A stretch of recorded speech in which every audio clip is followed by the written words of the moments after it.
দেখতে দেখতে 2টা রোজা চলে গেল। আর সারাদিন রোজা থাকার পরে কি খাবো না খাবো ইফতারির পরে এটা নিয়ে তো একটা টেনশন থেকেই যায়। এই জন্য আজকে করে নিচ্ছে ঝাল ঝাল করে দেশি আলু দিয়ে মাছের চচ্চড়ি। আসসালামু আলাইকুম বন্ধুরা। এই দেখো আমি আজকে দেশি আলু কুচি করে নিয়েছি, পেঁয়াজ মরিচ বেশি করে দিয়েছি, দিয়ে দিচ্ছি জিরা গুঁড়া, লবণ, হলুদ সব কিছু দিয়ে এটা ভালো করে মাখায় নেব। এটা সারাদিন রোজা থাকার পরে ঝাল ঝাল করে একটু মাছের চচ্চড়ি হলে দেশি আলু দিয়ে, তাহলে তো আর কোনো কথাই নাই। মুখটা যেহেতু সারাদিন রোজা থাকার কারণে একটু সিদ্ধ সিদ্ধ ভাব হয়ে থাকে, মুখটাতে একটু ঝাল ঝাল কোনো কিছু বললে একটু ভালো লাগে।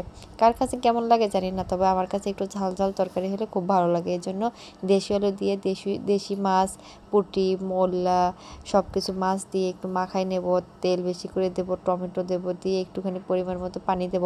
যেহেতু এটা দেশি আলু বেশি পানি লাগবে না, হালকা একটু পানি দেবো সিদ্ধ হওয়ার জন্য।